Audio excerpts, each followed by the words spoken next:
Alright, so today we got two special rifles, alright? We got an AR-15 here, and then we got the ACR. Who makes the ACR? That's a Bushmaster. Okay, Bushmaster ACR today. Alright, AR-15 has become kind of generic these days. Everybody's got one. I mean, they're so easy to build and everything. But it's going to be kind of to the point of what we're after today.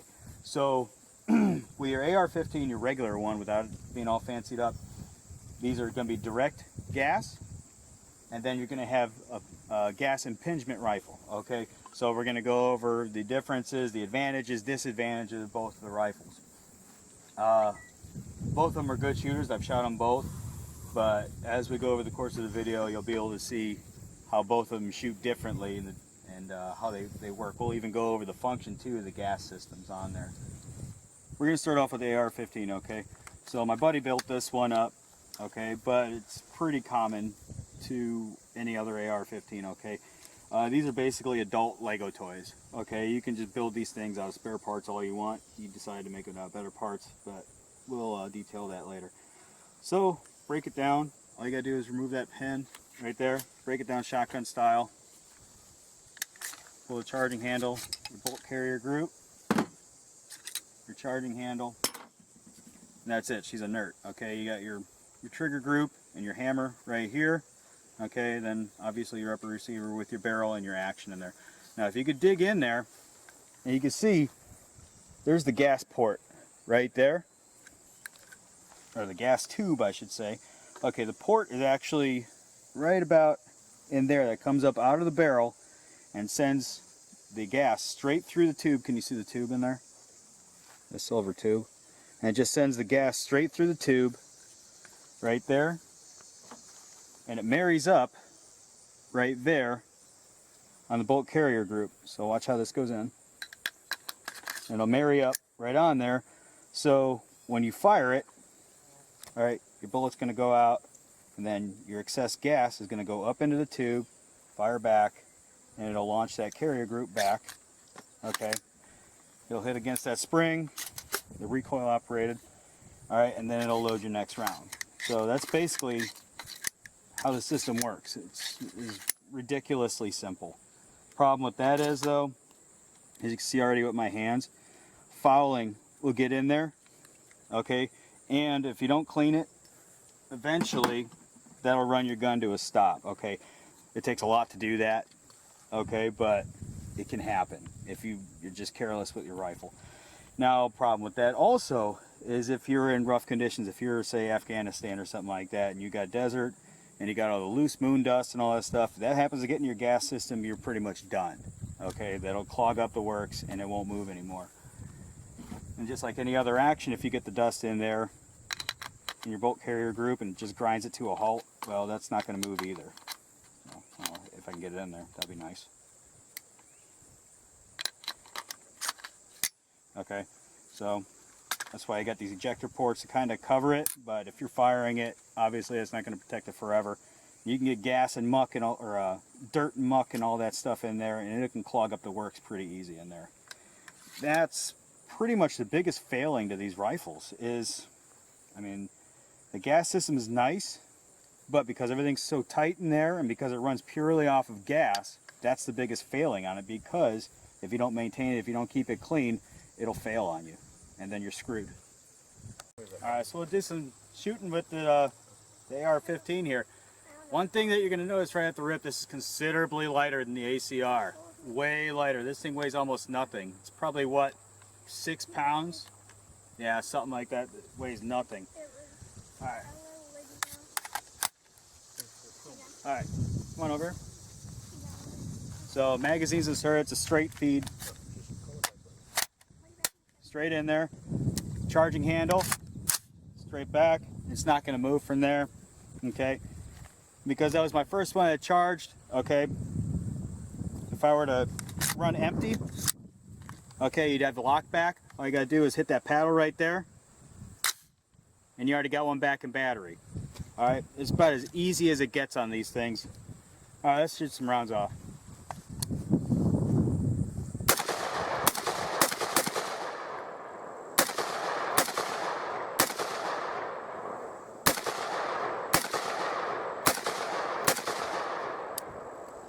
no recoil whatsoever. You can shoot this thing literally all day and not even think twice about it. No problems with this, but you can already tell that it's starting to foul up a little. We've been shooting probably a couple hundred rounds out of this thing already. Starting to foul out a little bit. I can feel the action slowing down a little bit. So I'll just run a brush over it and it should be okay. Okay, so and this is the ACR. Now, believe it or not, this thing is a completely different mutant than the AR-15, okay? Nice thing about this is it breaks down into 3 main groups, okay? You can take this end off right here, so you can tinker with your gas system, which is up there.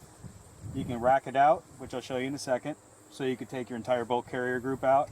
And you can also take this pin out right there and you can change your entire stock. So it's got 3 main groups on there. It's basically made for field stripping rather than detail stripping, but I'm sure you could do that. Problem is you need extra tools. Now what makes this thing pretty cool is it's actually side charged on your weak side, if you're a lefty anyway, or if you're a righty I should say. It is ambidextrous, you can change it.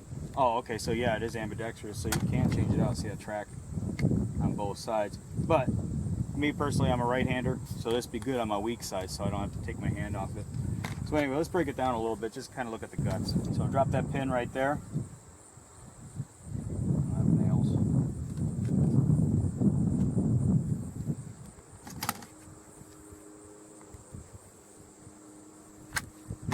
Ammo to the rescue. There we go. Take that sucker off of there, and it'll just come right up off. Okay, and you can see right in there, this is pretty cool because you can just pull this latch down and then you can change out your barrel. So you can actually change calibers on this thing if you want. If you want to switch it up to a different round, like a 300 blackout, you can. Okay, just pull the barrel out. Boom, done. Switch out the barrel. Well, all you do is whip that sucker down, done deal. But look in here and you can see where the gas block is. It shoots up and it goes into the piston right there. There's the spring that drives the piston back. Okay, so your gas will go in, drive the piston back, and reciprocates on the spring, which will drive the bolt carrier group back just like an AK. So that's what makes this an infinitely stronger action on this rifle. Okay, it's not going to follow up the same way as an AR-15, as a regular gas gun. Okay, problem is though, you're going to lose accuracy because it's going to be messing with barrel harmonics. All right, because you do have more moving parts. All right, that is going to affect your accuracy, but not terribly much. I don't expect you're going to be doing 1,000 yards with this thing, but that's something to keep in mind, okay? But because even though you do lose a little bit of accuracy, you don't got to worry about your dirt and grime as much, okay? Because that piston will just grind it straight out and it'll keep going, just like the AK's famous for. So we'll go ahead and check out the rest of the guts.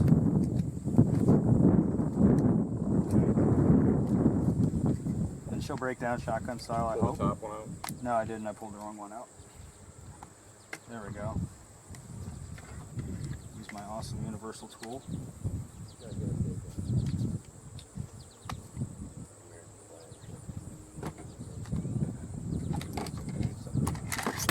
Okay, yep. And that slides right out. So, alright, you can see it's considerably different than the other bolt carrier group. Right here's your recoil spring, okay, as opposed to being fixed in the stock, okay. The buffer just sits on top of there, all right, you know, seat right in there, and just the whole bolt carrier group moves on this spring and pin system right here. When you look down here, you can see there's the barrel action in there, and right here, you can see where I was touching the pin, okay. That's where your gas piston is going to be coming in contact with that block right there, and it's going to be driving it back. Okay, so you basically got 2 springs that you're going to be working with. There's going to be your piston spring and then your recoil spring, which is going to be sending it back and forth, and that's what's going to keep the gun in battery. Radically different, but provenly more reliable. Okay, another defining feature about this is you can set your gas system for suppressed and unsuppressed. Okay, you can see the U, unsuppressed, imagine that. There's an S on the other side of the key, come on in.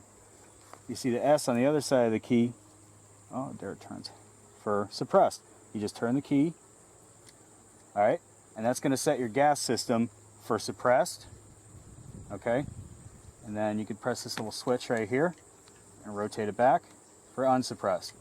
Okay, so all that's going to do is, so this is going to push more gas back to keep that action running. Okay, and then the suppressed is going to pass fewer gases back into that piston because there's going to be more blowback because of the baffles and everything that's going to be in the suppressor. So you're basically not beating up your gun. That's a really nice feature. Something the AR-15 does not have, because it's direct gas on there, just in that tube. You can put a suppressor on that thing, you're going to beat up your gun. And something that's notorious on the AR-15 when you run it suppressed is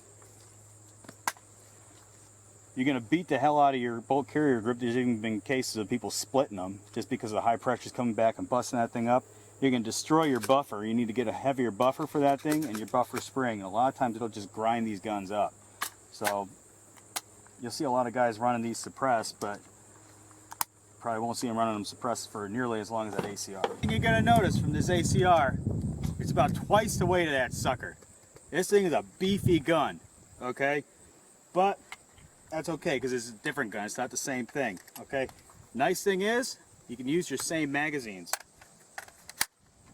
So if your buddy's shooting an AR-15, you got an ACR, you guys are shooting the same exact thing. You got no problems. So the next thing you're going to see is your magazine ejector right there. Okay. So on your charging handle, instead of being in the back, it's going to be up here, which I kind of like, because on the rip, you can just grab that sucker. She's ready to go.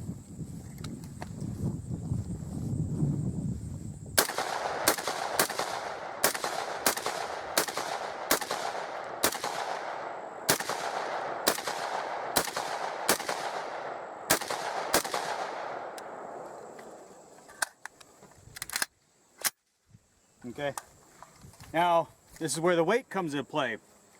Equally, no recoil on this thing. You can shoot this thing all day and not have a problem. You're not going to get bruised up in the shoulder.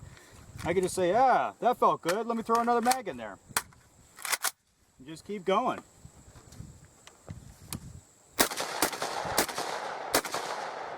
And don't even think twice about it. So, same thing, you got the hold open action on there. So as soon as you finished out with a mag, just rip it loose. Okay, so it holds open on empty, so you just slap another magazine in there. And some people like this. Instead of having the paddle on the side, your your action release is actually down here. Problem is, you got to watch where your hand is up here, because if you block it, right, first and foremost, I'll show you how it works. Switch it down, and off she goes. Right, but here's something that's tricky that I did not like, and I just learned about this thing. So the only problem with having it down here, check this out, because your charging handle's right there. If you're holding your rifle in any other way, like this one's kind of far forward, it's nice, it keeps your hand out of the way. But if you're holding your rifle back like this, watch what happens. Alright, you'll whip your thumb with that sucker. And in another take, I just did it like a triple feed on this sucker. So that's something you gotta be aware of. But other than that, that's a pretty cool feature.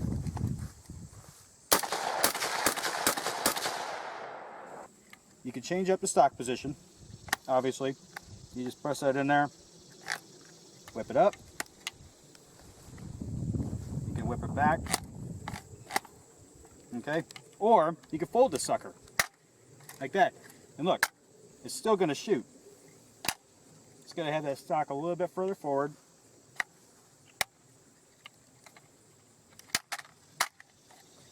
I can still shoot it like a pistol.